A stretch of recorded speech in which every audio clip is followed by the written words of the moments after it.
이사야 41장 1절부터 29절 말씀 가지고 함께 은혜 나누고자 합니다. 지난주 말씀에서는 하나님께서 천지를 창조하시고 모든 만물들을 운행하시고 역사를 주관하신다고 했습니다. 모든 통치자들과 신적인 존재들까지 모수 다스리시는 분이라고 했습니다. 그러한 하나님을 알고 기다리는 자에게 하나님께서 새 힘을 주신다고 했습니다. 이제 오늘 말씀은 그러한 역사의 주관자이신 하나님을 대적하지 말라는 내용이 이어집니다. 오직 우리를 잡아주셔서 승리하게 하시는 하나님만 의지하는 것이 살 길이라는 것입니다. 세상의 모든 것들은 다 헛것이고 오직 하나님만 참되신 분이라는 겁니다. 이 말씀 보면서 우리가 의지하지 말아야 될 헛된 것이 무엇이고 우리가 의지해야 될 하나님이 어떤 분인지 자세히 알아보고 하나님만 의지하는 복된 삶을 살도록 합시다. 1절부터 7절은 역사의 주관자이신 하나님을 대적하지 말라는 내용입니다.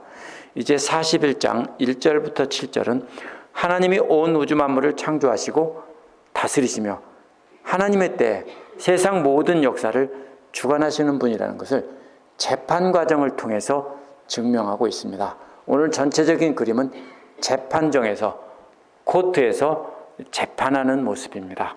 1절은 섬들과 그 백성들을 하나님의 법정으로 불러오는 내용입니다. 명령입니다. 섬들이란 땅끝에 있는 먼 나라의 섬들이고 백성들은 바로 그 섬의 백성들입니다. 그렇다면 무슨 말입니까? 아주 세상 저 끝에 있는 백성들까지 다 오라는 뜻입니다.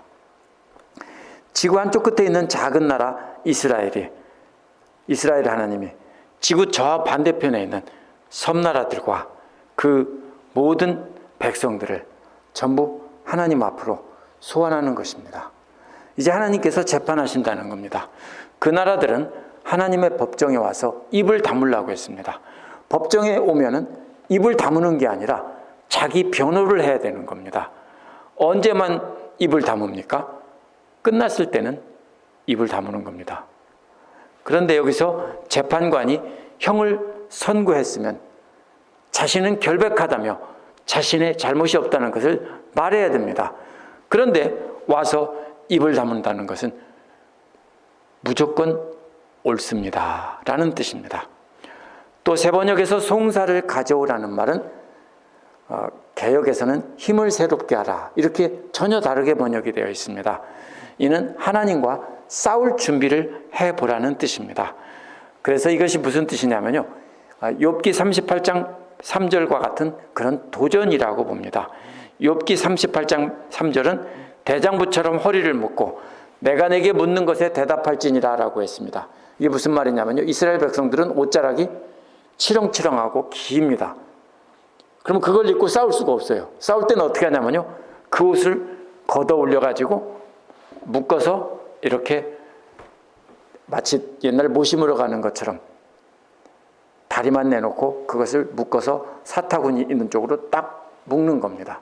그러면 무슨 뜻이냐면 싸울 준비가 끝났다는 겁니다. 그 다음에 뭐 할까요? 함성을 지르겠죠. 덤벼라 하고 함성 지르겠죠. 먼저 목소리로 기를 죽여야 되니까. 그게 바로 무슨 말이냐면 힘을 새롭게 하라는 말이고, 또 바로 세번역에서는 송사를 가져오라고 이렇게 한 겁니다. 싸울 준비를 하라는 겁니다. 누구와 싸울 준비하라고요? 하나님과 싸울 준비를 한번 할 테면 해봐라는 겁니다. 그래서 한번 하나님의 법정에서 하나님과 한번 겨룰 테면 겨뤄봐라 이런 말입니다. 2절에 나오는 동방의 한 정복자는 대부분 페르시아의 왕 고레스를 가리킨다고 봅니다. 어떤 사람들은 아브람이라고 하고 어떤 사람은 여호수아라고 하지만 문맥을 보면 고레스가 맞습니다. 고레스를 일으켜서 가는 곳마다 승리하게 하신 분은 바로 하나님이라는 겁니다. 그런데 민족들을 굴복하게 해서 왕들을 고레스의 발 아래 짓밟게 하신 분이 하나님이라는 겁니다. 칼과 활은 강한 무기인데 하나님께서 힘을 주셔서 모든 티끌과 건불처럼 가루로 만들어 버렸다는 것입니다. 3절은 고레스가 그의 기병대들을 이끌고 세상의 모든 왕들을 추격하는 모습입니다. 추격한다는 말은 원어에서 추격하여 완전히 앞질러 버렸다는 뜻입니다. 추격하면 따라가서 잡아야 되는데 앞질렀다는 뜻입니다. 그래서 앞을 가로막았다는 뜻입니다. 이어서 개역은 가보지 못한 길을 안전하게 지난다니라고 했는데 세번역은 발이 미쳐 땅에 닿지도 않는다 이렇게 말했습니다. 이렇게 번역이 다릅니다. 영어 번역도 그렇게 서로 다릅니다. 만약 세번역처럼 발이 미쳐 땅에 닿지 않는다고 하면은 이것은 말이 얼마나 빠르게 달리는지 그 발이 땅에 닿지도 않는다는 뜻입니다. 실제로 말이 빠르게 달릴 때는 실제로 내 발이 다 허공에 떠 있는 시간이 많이 있습니다. 그런 것처럼 아주 말이 빠르게 달린다는 겁니다. 우리가 말하는 거 보면 다리가 보이지도 않게 달린다. 뭐 이런 말 비슷한 말입니다. 근데 만약에 개역처럼 가보지 않은 길을 안전하게 지난다라고 한다면 마치 새로운 길을 개척해서 대적들을 당황하게 한다는 뜻일 수 있습니다. 적들은 이 길로 올 것이다. 길이 그 길밖에 없기 때문에. 그런데 갑자기 엉뚱한 길로 나타났다. 이런 뜻일 수 있습니다. 뭐가 같습니까?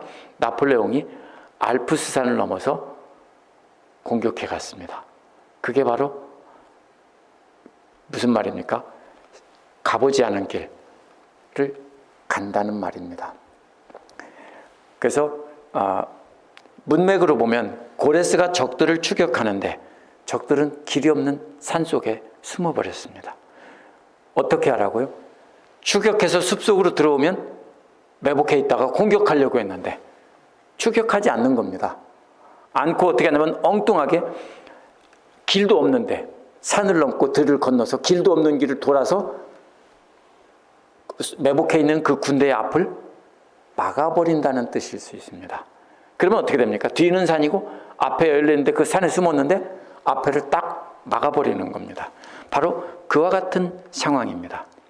그래서 뒤로 도망갈 수 있는 퇴로를 완전히 차단해버렸다는 뜻입니다. 그러면 어떤 것이 맞느냐라고 보면 저는 이 개역처럼 번역하는 것이 맞다라고 봅니다. 이게 빨리 공격한다는 뜻일 수도 있습니다.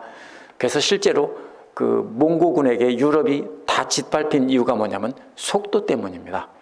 유럽의 군사들은 말을 타고 갑옷을 입고 무거운 짐을 싣고 그렇게 이동을 했는데 이 몽고 사람들은 그냥 맨몸에다가 칼 하나 차고 뭐 하나 달고 다니면 고기 말린 것 통째로 덩어리 말에다 매달고 다니면서 물통 하나 차고 다니면서 짐도 없이 그냥 달리다 보니까 엄청나게 빠른 속도로 와서 지금 내일쯤이면 올 것이라고 준비하고 있는데 벌써 다 쓸고 지나가 버린 겁니다.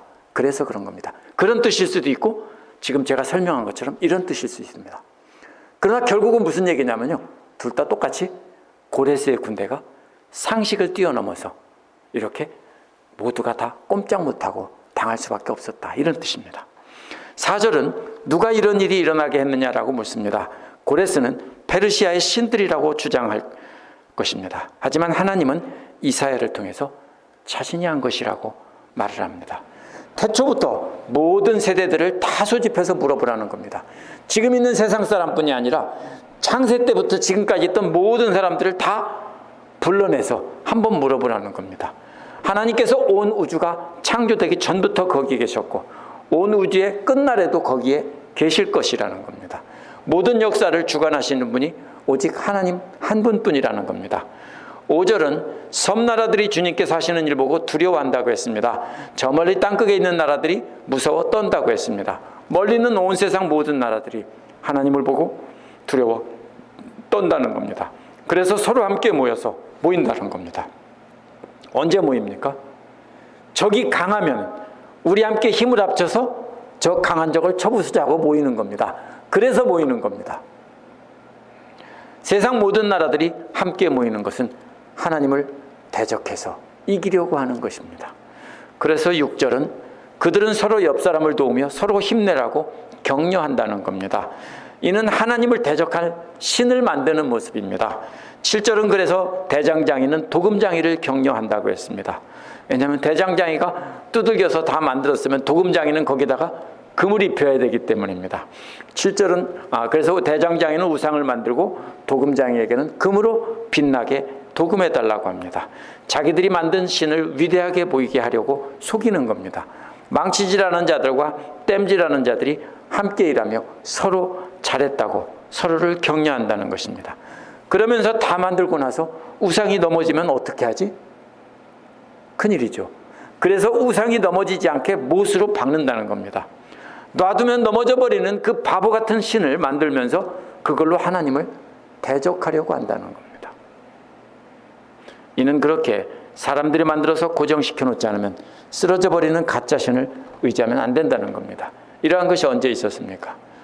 우리나라도 마찬가지고 모든 나라들이 위기가 닥치면은 불상을 만들고 불경을 팔만대장경을 만들고 우리나라도 그렇게 해서 외국의 군대를 그 부처님의 힘으로 막아보자 이런 것을 우리나라만 그런 게 아니라 모든 나라들이 다 그렇게 했습니다.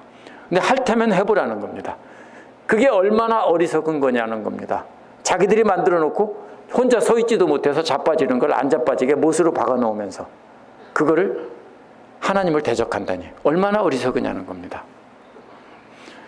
두 번째로 8절에서 20절은 우리를 잡아주시고 승리하게 하시는 하나님만 의지하라는 내용이 나옵니다.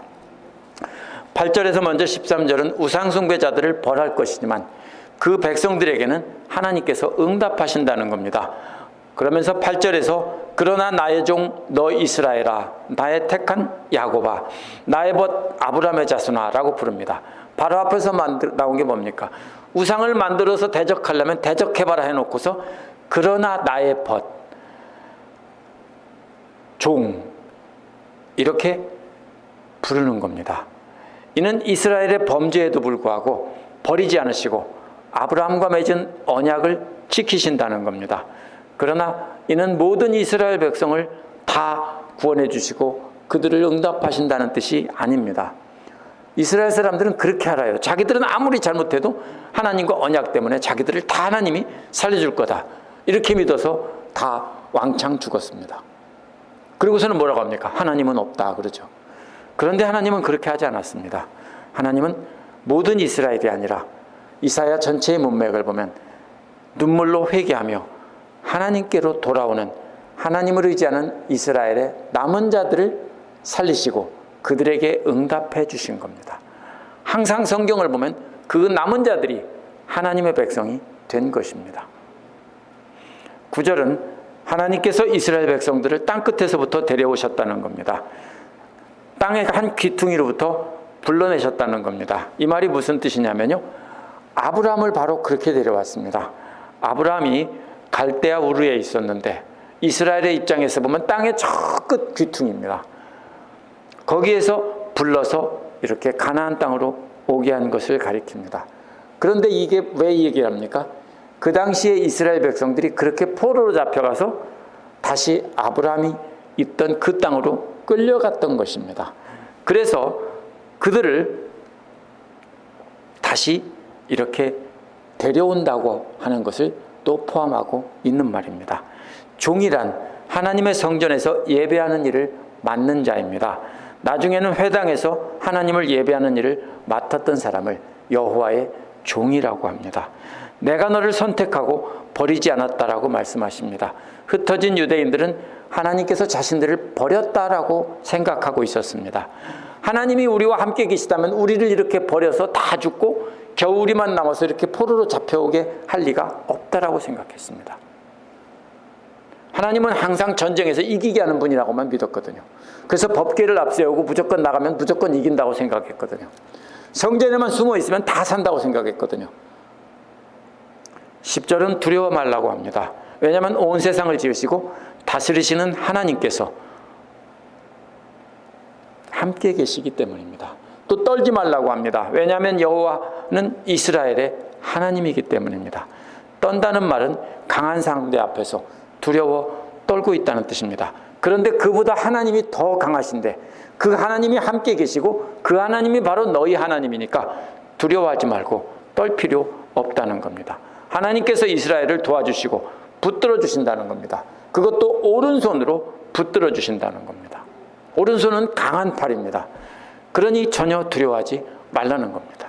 11절은 이스라엘 백성들에게 화를 내던 자들이 수치를 당하며 당황하게 한다는 겁니다. 세상을 다스리는 하나님께서 함께 계시기 때문에 그렇게 된다는 겁니다. 이스라엘 백성들을 대적하는 자들은 아무것도 아닌 것이 된다는 겁니다. 하나님이 함께 계시니까 그렇습니다. 그 결과 12절은 이스라엘 백성들이 자신들과 싸우던 사람들을 아무리 찾아다녀도 만나지 못한다는 겁니다. 현재는 어떻습니까? 잡혀와서 적진에서 살고 있으면서, 노예로 살고 있으면서 둘러 보이는 데마다 다 적들입니다. 그래서 그런데 그때가 되면은 아무리 그 사람들을 찾으러 다니려고 해도 없다는 겁니다. 또 이스라엘과 전쟁을 하던 자들은 아무것도 아닌 것이 된다는 겁니다. 하나님께서 함께 계시기 때문입니다. 13절은 하나님께서 오른손으로 붙잡고 돕고 있겠으니 두려워하지 말라는 겁니다. 오른손으로 붙잡아서 돕는다는 말은 아버지가 아들을 오른손으로 딱 붙잡고 있는 모습입니다. 하나님께서 이스라엘의 남은 자들을 그렇게 내 아들아 라고 하면서 붙잡고 지켜주신다는 겁니다. 그러면 만군의 주 여호와 그러죠. 그게 무슨 말이냐면 온 세상 모든 온 우주 모든 군대의 대장이시라는 뜻입니다. 그분이 이스라엘의 남은 자들을 한 팔로 오른팔로 끼고 있으면서 누가 우리 아들을 때렸어 하면서 이렇게 보고 계신다면 안심해도 된다는 겁니다. 그래서 두려워하지 말라는 겁니다. 14절 16절은 아무것도 아닌 이스라엘을 돕겠다고 나서신 하나님의 모습이 이어집니다. 그러면서 뭐라고 말합니까? 14절에서 이스라엘은 지렁이와 벌레라고 합니다. 이는 크기가 작다는 뜻이 아닙니다. 지렁이와 벌레는 뭡니까? 잠깐 살다가 죽는 거죠. 유한한 존재라는 뜻입니다. 무한하신 하나님 앞에서 아주 약하고 또 잠깐 있는 존재라는 겁니다. 그런데 이스라엘이 뭐가 대단해서가 아니라 지렁이와 벌레처럼 아무것도 아닌 그런 존재인데 하나님께서 붙잡아 주셔서 그들을 위대하게 하신다는 뜻입니다. 그런 자들을 하나님께서 속량하신다는 겁니다. 속량이 무엇입니까? 이런 것입니다. 돈이 없어서 10캐럿짜리 결혼 반지를 파운샵에다가 맡겼습니다. 근데 거기서 5,000불을 줬어요. 그럼 어떻게 해야 되죠? 제가 알기로 10캐럿이면 5,000불이 넘거든요. 어떻게 해야 되죠? 속량을 해야 됩니다. 어떻게 해요? 근데 그 사람은 돈이 없어요. 그럼 누가 하는 겁니까? 돈이 많은 돕는 사람이 내가 찾아줄게. 내 아들하고서 누가? 아버지가 와서 5,000불 주고 그거 찾아서 돌려주는 것. 그게 속량입니다. 근데 이스라엘은 지렁이와 벌레 같은 존재인데 그게 뭐라고 하나님께서 값을 지불하고 그걸 다시 찾아오시느냐고요. 그렇게 해서 해방시켜준다는 겁니다. 영원하신 하나님께서 아무것도 아닌 존재들을 해방시켜주고 원수도 갚아준다는 겁니다. 근데 이스라엘은 뭐라고 생각했어요? 지금까지도 자기들이 대단해서 위대한 하나님의 백성이라서 그런 줄로 착각하고 있어요. 그래서 이방인들을 쓰레기 벌레 취급해요. 아니에요. 그 사람들은 아무것도 아니에요. 그럼 우리는요? 아무것도 아니에요. 지렁이와 벌레예요. 근데 하나님께서 귀하게 여기시고 자녀 삼아 주시고 우리를 값을 지불하고 속량해 주셨다. 이런 뜻입니다. 15절은 그렇게 속량한 이스라엘을 가지고 타작기로 만든다는 말입니다. 이 타작기가 어떻게 생겼냐면요. 오늘날도 중동 근방에서 많이 써요. 커다란 썰매처럼 생겼는데요. 두꺼운 나무예요. 나무에다가 엎어놓고 밑에다가 납작하고 뾰족한 뇌까지 나온 돌을 망치로 때려 박아요. 그럼 거기 막 돌이 잔뜩 박혀 있어요. 튀어나와 있어요. 그거를 말이나 소가 끌고 그 위에 사람이 타고 그거를 곡식을 넓은 땅에다 모아놓고 그거를 타고 다니는 겁니다. 타고 다니면은 그 돌과 돌 사이에 껴가지고 깨지면서 곡식들이 저절로 껍데기가 벗겨지는 겁니다. 그것이 타작기입니다. 무슨 그림입니까? 그러면 대적들을 곡식처럼 깔아놓고 이스라엘은 그 타작하는 썰매처럼 그들을 깔아뭉개고 다닌다는 뜻입니다. 그래서 껍데기를 완전히 벗겨버립니다. 16절에 보면 그렇게 껍데기를 벗긴 뒤에 뭐를 합니까? 마치 채로 치는 것처럼 바람에 날리는 그림이죠. 어떻게 합니까? 우리는 채로 쳤지만 이 사람들은 바람이 불 때 그것을 쏟습니다. 쏟으면 어떻게 됩니까? 바람에 날려서 겨는 날아가고 무거운 알맹이는 아래로 떨어지겠죠? 그렇게 해서 분리해내는 그림이 16절의 그림입니다. 그래서 바람과 회오리 바람이 다 날려버리고 흩어진다는 겁니다. 대적들이 그렇게 바로 다 도망가 버립니다. 근데 뭐가 남았습니까? 귀중품, 무기 같은 거 갖고 도망갈 수가 없죠. 그게 알맹이입니다. 이스라엘 백성들한테는 엄청난 수확이죠. 무거운 겉옷 이런 거 다 벗어던지고 도망가니까 이제 그 알맹이만 수확한다는 뜻입니다.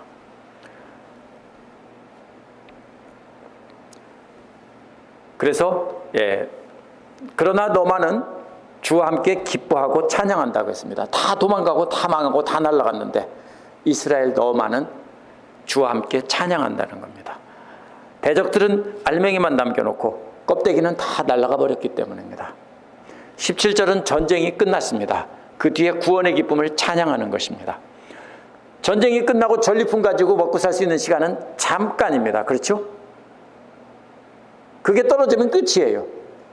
그러면 뭐 어떻게 해야 되냐면 다시 농사를 지을 수 있어야 됩니다. 그래서 메마른 사막과 물과 광야와 비옥한 땅을 비교하면서 찬송하는 모습이 나오는 것입니다. 17절은 이스라엘 백성들이 사막을 다니며 목이 말라 주님께 기도하는 모습입니다. 영화 같은 데서 보셨죠? 물이 없다고 물하면서 혀가 짝짝 갈라집니다. 입술도 갈라지고 그러면서 기어다니다가 헛것 보고 오아시스 보고 막 가다가 보니까 아무것도 아닙니다. 이런 거 있죠? 그런 것처럼 그렇게 메말라서 죽어가는 모습입니다. 그런데 하나님께 기도합니다. 18절은 하나님께서 그 목말라 죽어가는 자 같은 이스라엘들의 기도를 들으시고 응답하셔서 메마른 산에서 강물이 터져나오게 하고 골짜기에서 샘물이 나오게 하신다는 겁니다. 이게 한국의 산에서는 너무나 당연하죠. 산골짜기에 물이 없는 곳이 어디 있어요? 한 군데도 없어요. 그렇죠? 큰 산 골짜기에는 반드시 물이 있습니다. 아무리 가물어도요, 지리산 계곡에는요 항상 물이 있어요. 그런데 이스라엘 산 가보셨어요? 거기서 산 골짜기에서 물이 흐른다는 건 상상할 수 없습니다. 물 없어요. 아무것도 없어요. 그냥 바위투성입니다. 그런데 거기에서 강물이 터져 나온다는 겁니다. 골짜기에서 샘이 솟아 나온다는 겁니다. 광야를 연못으로 바꾸고 마른 땅을 샘의 근원으로 바꾼다는 겁니다. 근원이 뭡니까? 오아시스가 커다란 물이 있으면 그 아래에 물이 지하수가 쏟아나오는 근원이 있습니다. 그 근원으로 만드신다는 겁니다. 이게 사막에서 사는 이스라엘 사람들에게는 얼마나 놀라운 그림인지요. 그렇게 되면 살 수 있습니다. 19절은 그렇게 해서 광야에서 물이 나오게 하신 결과입니다. 그 결과 메마른 땅에 나무를 심게 하겠다는 겁니다. 작은 식물도 아니고 큰 나무는 아무리 물을 줘도 살릴 수 없습니다. 그렇죠? 작은 화분 하나야 물 줘서 살릴 수 있습니다. 사막에서도. 네바다나 그 뉴멕시코에서 잔디 못 키우죠. 자갈 깔아 놓습니다. 대신. 그런 데서도 화분에다가 물은 줄 수 있죠. 근데 큰 나무를 살릴 수 있습니까? 못 살려요. 물이 계속 나오지 않으면 못 살립니다. 바로 그런 뜻입니다. 그런데 작은 나무도 아니고 큰 나무를 기르시겠다는 겁니다. 하나님께서 물을 내시는 겁니다. 하나님께서 메마른 사막을 이렇게 옥토로 바꾸신다는 겁니다. 20절은 이것을 보고 사람들은 주님께서 몸소하신 일이라는 것을 알게 된다는 겁니다. 지렁이와 벌레 같은 존재들을 위해서 하나님께서 대적들을 다 날려버리시고 그들이 갖고 있는 물건은 다 거두게 하신 다음에 그 다음에는 사막에서 샘이 터지게 해서 영원히 살 수 있게 하신다는 겁니다. 로또 당첨되면 잘 살 것 같지만 그것은 바로 뭐 같습니까? 전리품과 같은 겁니다. 그런데 샘이 솟아나는 건 뭡니까? 다달이 예를 들면 밀리언씩 나오는 죽을 때까지 나오는 연금과도 같은 것입니다. 어떤 것이 좋은 것입니까? 하면은 이 물이 솟아나서 계속 잘 살게 해주는 것이 훨씬 축복입니다. 전쟁에서 전리품 거두는 것은 아무것도 없는 상황에서 그때 임시로 먹고 살게 해주는 거죠. 오늘 말씀이 바로 그런 뜻입니다. 일단 적들의 것을 다 거둬들여서 일단 이 태풍이 쓸고 지나간 자리에 남은 자리에서 구호품으로 잠깐 연명하는 것 같은 것입니다. 그 다음에 어느 정도 지나면은 그렇게 사막에서 세미속계에서 살게 해주신다는 겁니다. 이게 하나님이 함께 계시는 결과입니다. 그게 바로 오른손으로 붙잡고 있는 결과입니다. 21절에서 29절은 세상의 모든 신은 헛것이고 오직 하나님만 참되시다는 겁니다. 21절에서 24절은 우상들에게 장차 일어날 일 좀 한번 말해봐라 라고 말하는 겁니다. 그러면 너희가 신이라는 것을 인정해 줄게 라는 겁니다. 기록을 찾아보면 고대 우상들은 제사장들과 그 우상들에 대해서 우상들의 제사장들과 예언자들이 예언한 내용이 기록되어 있습니다. 지금도 그리스의 델파이라는 데 가면은요, 그 신전이 있고요. 거기에 보면 그 신탁을 기록한 내용들이 있습니다. 거기에 보면 리디아의 왕 그 크레우소스라는 사람이 질문을 하고 그에 따라 신들이 델파이에 있는 신들이 응답한 내용이 있습니다. 그게 이런 내용입니다. 강한 제국이 파괴될 것이다. 근데 이 리디아의 왕 크레우소스는 이 신탁을 자신이 페르시아를 멸망시킨다는 뜻으로 받아들였습니다. 강한 제국이 파괴될 것이다. 그러니까 자기가 그 강한 제국 페르시아를 멸망시킬 것이다. 이렇게 예언으로 받아들였습니다. 그러나 리디아 제국은 고레스에 의해서 멸망했습니다. 그럼 결국 어떻게 됩니까? 예언이 틀렸습니까? 아니요, 맞았어요. 리디아 제국도 강한 제국입니다. 페르시아가 망하건 여기가 망하건 이 신탁은 무조건 맞게 되어 있습니다. 무슨 말씀인지 아세요? 오늘날 점쟁이들의 점도요, 다 그런 식입니다. 이래도 맞고 저래도 맞습니다. 그래서 그러면 예언자는 뭐라고 합니까? 그것 보라고 자기가 한 예언이 맞았다라고. 예언자들은 절대로 구체적으로 말하지 않습니다. 아주 애매모호하게 강한 제국이 파괴될 것이다. 작은 것이 큰 것을 먹을 것이다. 뭐 이런 식으로만 애매하게 얘기합니다. 그러면 듣다가 자기들 마음대로 해석하죠. 그러다 나중에 보면 그게 이루어지지 않으면 따지면은 맞잖아. 강한 것이 파괴됐잖아. 이렇게 말하는 겁니다. 이것이 바로 뭐냐면요, 세상 우상들이 그 예언자들이 점쟁이들이 예언하는 것입니다. 그러나 성경의 예언을 보십시오. 성경의 예언을 보면 꼼꼼하고 아주 자세하게 기록되어 있습니다.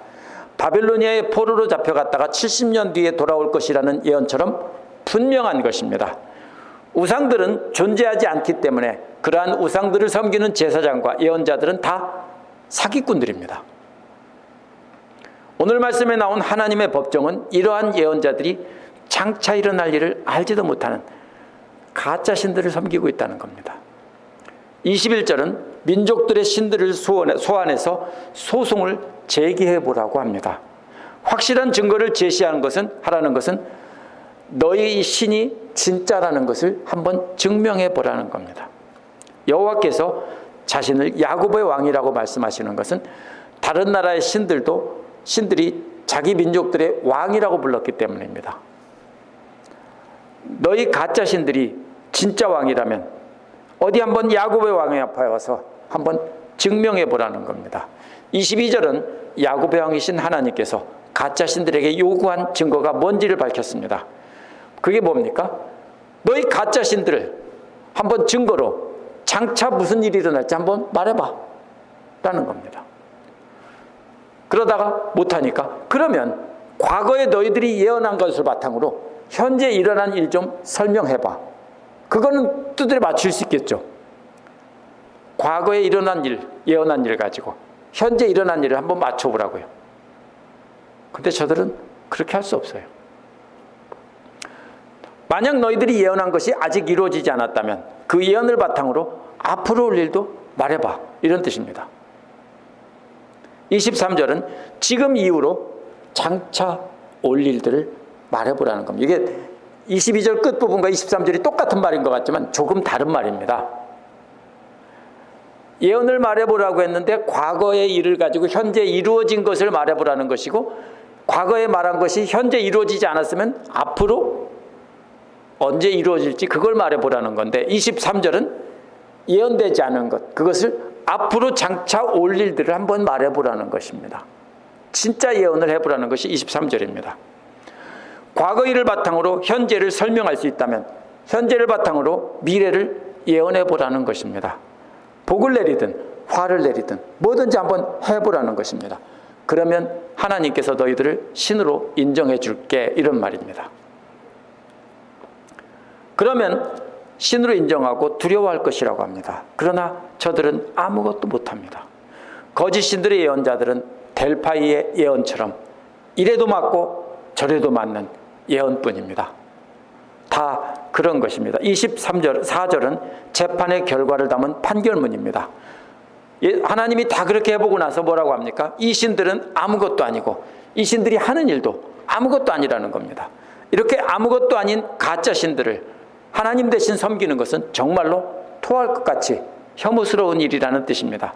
바울도 로마서 1장 18절에서 23절에서 뭐라고 말합니까? 사람들이 하나님 대신에 신이 아닌 우상들을 자기들의 욕정대로 섬겼다라고 했습니다. 가짜 신을 만들어 놓고 자기들의 마음대로 죄를 짓는 혐오스러운 사람들입니다. 신을 왜 만듭니까? 자기들의 마음대로 할 수 있게 해달라고. 뭐가 자기들 마음대로예요? 기도할 때 로또 당첨되게 해달라고. 그죠? 우리 아들 큰 부자 되게 해달라고. 사실 이런 것이 다 보면, 어떻게 보면 우리가 하는 기도가 자세히 보면 어떤 경우에는 뭐 같습니까? 예수 안 믿는 사람들이 절에 가서 비는 거나 무당한테 가서 잘 되게 해달라고 비는 거나 똑같다면 약간 문제가 있습니다. 물론 우리도 자녀들 잘 되게 해달라고 당연히 기도할 수 있습니다. 그러나 우리가 가짜 신들을 섬기는 사람의 기도와 완전히 똑같고, 그렇게 우리 욕심을 따라서 하나님을 섬긴다면 우리는 어떻게 하고 있는 겁니까? 잘못 섬기고 있는 겁니다. 그래서 우상을 만드는 이유가 뭡니까? 자기들의 욕심을 이루기 위해서, 자기들이 가진 욕심을 합리화하기 위해서입니다. 혐오스러운 사람들입니다. 25절에서 북쪽에서 한 사람을 일으켜 오게 했다고 했습니다. 이는 에스라 1장 2절에 보면 페르시아 왕 고레스로 나옵니다. 또 이어서 그 사람을 해 뜨는 곳에서 오게 했다고 했습니다. 이스라엘 사람들 입장에서 보면 바빌로니아의 포로로 잡혀간 그 상황에서 이해해야 됩니다. 이스라엘 사람들이 바빌로니아에 있을 때는 페르시아는 바빌로니아 북쪽에 있습니다. 그래서 북쪽에서 한 사람을 일으켜서 바빌로니아를 멸망하게 한 겁니다. 또 그 사람들이 돌아와서 이스라엘에 오면은 그때는 고레스가 어디서 오는 겁니까? 해가 뜨는 동쪽에서 이렇게 오는 것이 됩니다. 그래서 북쪽에서 오게 하고 해 뜨는 쪽에서 오게 한다는 것이 그 뜻입니다. 북쪽에서 바빌로니아를 남쪽으로 내려와서 바빌로니아를 친 다음에 고레스가 어디로 갑니까? 이스라엘 쪽으로 전진한다는 뜻입니다. 그래서 서쪽으로 전진하면서 많은 나라들 짓밟았습니다. 그래서 서쪽으로 해 뜨는 쪽에서 왔다라고 한 겁니다. 둘 다 같은 말입니다. 북쪽에서 왔다, 서쪽에서 왔다, 해 뜨는 동쪽에서 왔다는 말 똑같은 말입니다. 26절은 너희 우상들 가운데서 어떤 우상이 처음부터 이 일을 우리에게 일러서 알게 했느냐라는 겁니다. 이러한 예언은 페르시아의 고레스가 일어나기 160년 전에 기록된 것입니다. 놀랍죠? 어떤 우상들도 이러한 일을 알게 한 이는 없다는 것입니다. 오직 하나님만이 참되고 유일하신 신이라는 겁니다. 27절은 나 주가 비로소 처음부터 시온에 알렸다라고 합니다. 이는 전에 내가 시온에게 알렸다라는 뜻입니다. 이런 일들을 보아라 하고 말했다는 것입니다. 예루살렘에게는 기쁜 소식을 전하는 사람을 보낼 것이라고 약속하셨다는 겁니다. 28절을 보면 우상들을 둘러보니 말을 하는 우상은 하나도 없었다는 겁니다. 어떤 우상도 하나님의 질문에 대답하지 못했다는 겁니다. 오직 하나님만 참되고 유일하신 하나님이라는 것입니다. 그래서 29절에서 다음과 같이 결론을 내립니다. 보아라, 이 모든 우상은 쓸모가 없으며 그것들은 아무것도 할 수 없다. 마지막으로 부어 만든 우상은 바람이고 헛것이라고 했습니다. 바람이 뭡니까? 형체가 없죠. 헛것은요, 텅 빈 껍데기입니다. 아무것도 없다는 겁니다. 하나님이 어떤 분이라고 말합니까? 온천하 만물을 창조하신 하나님께서 지금도 역사를 주관하신다는 겁니다. 그렇기 때문에 세상 모든 나라들이 연합해서 하나님을 대적하려는 노력은 헛된 것이라는 겁니다. 이스라엘을 바벨로니아로 끌려가게 하신 분이 하나님이시고 페르시아를 일으켜서 다시 돌아오게 하신 분도 하나님이라는 겁니다. 온 세상을 모든 나라를 정복하게 하신 것도 하나님입니다. 하나님이 모든 것을 주관하고 인도하신다는 걸 안다면 지금 이스라엘 본문에 나온 이스라엘 사람들은 포로로 잡혀 있습니다. 그러면 그런 상황에서도 하나님만 의지하고 미래를 바라보며 기뻐할 수 있는 겁니다. 그렇다면 이 말이 무슨 말입니까? 지금 우리가 어떤 고난 중에 있더라도 어떻게 하라고 하는 겁니까? 잠잠히 하나님만 바라보라는 겁니다. 아무것도 염려하지 말고 아까 불렀던 찬송처럼요. 아무것도 염려하지 말고 오직 하나님의 뜻만 기다리라는 겁니다. 우리는 답을 알기 때문입니다. 그래서 바로 이 말씀은 바로 그런 뜻입니다. 바로 그렇게 하는 사람들이 누구입니까? 하나님의 아들과 딸입니다. 지금 고난 중에 힘드시죠? 그런데 하나님을 의지하고 계신다면 딸이에요. 저는 아들이고요. 그런 아들, 딸을 잡아서 뭘로 만든다고 했습니까? 우리의 대적들을 밟는 타작기로 만들고 그래서 껍질은 다 날려버리고 알맹이를 취하게 하신다고 했습니다. 샘물이 솟아나게 사막에서 샘물이 솟아나게 한다고 했습니다. 그런데 우리가 착각하면 안 됩니다. 우리에게도 똑같은 일을 주시지만 우리에게 대적들을 물리쳐 주시고 우리가 영원히 이렇게 우리에게 강물과 같은 귀중한 것을 주신다면 영원한 생명을 주신다면 우리가 위대해서가 아니라 우리는 바로 지렁이와 벌레 같은데 하나님께서 우리를 택해 주시고 값을 지불해 주시고 사주셨기 때문에 약속 때문입니다. 그 약속 때문에 예수님을 보내신 거고 우리를 구원해서 자녀를 삼아 주신 겁니다. 우리가 잘해서가 절대로 아닙니다. 근데 우리는 흔히 어떻게 합니까? 나는 예수 잘 믿으니까 착한 사람 천국 갈 사람이고 저것들은 지옥의 쓰레기. 그러면 안 되죠. 오직 하나님만이 참되고 유일한 신이라는 것이 성경을 통해서도 증명이 됩니다. 수많은 예언들이 기록되어 있습니다. 그런데 오랜 세월들에 지나면서 그것들이 다 이루어진 것들이 창세기부터 요한계시록까지. 계시록은 물론 아직 이루어지지 않았습니다. 나머지는 다 이루어져서 그것이 기록되어 있습니다. 세상의 신들은 다 가짜입니다. 우리를 지켜주시고 보호해주고 미래를 알려주고 할 수 없습니다. 오직 하나님만이 앞으로 있을 심판을 알려주고 계십니다. 그래서 우리가 예수께서 하나님의 참된 말씀의 뜻을 오셔서 가르쳐 주시고 부활승천하면서 다시 오신다고 한 겁니다. 장차 오실 예수님에 대해서 기록한 것이 요한계시록입니다. 계시록의 말씀들도 그대로 이루어질 겁니다. 그러므로 우리가 선택해야 합니다. 창조주시고 역사의 주관자이시면서 미래의 모든 일까지 다 하시는 하나님을 섬길 건가? 아니면 가짜로 만들어 놓고 넘어지지 않게 못 박아 놓은 그 가짜 신들을 섬길 건가?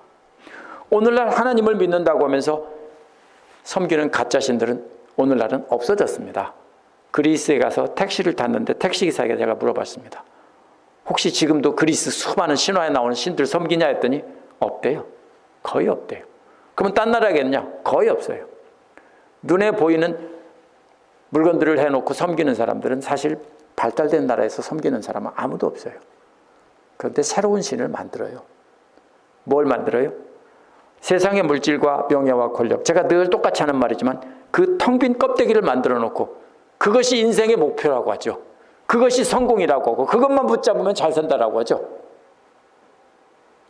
그런데 예수 믿는 사람들도 똑같이 그래요. 그런데 그 가짜 신들을 의지하면 안 되는 거예요. 다 날아가 버리는 겁니다. 빈 껍데기예요. 텅 비었어요. 어떻게 할 거예요? 뭐 할 거예요 그걸로? 우리는 둘 중에 하나 선택해야 됩니다. 역사의 주관자이신 우리 하나님을 선택할 건가? 아니면 그래서 그분이 우리를 붙잡아 주시고 내 아들아 내 딸아 하면서 어깨를 안아주시면서 지켜주는 우리 하나님을 의지할래요? 아니면 눈에 보이는 세상 것 의지할래요?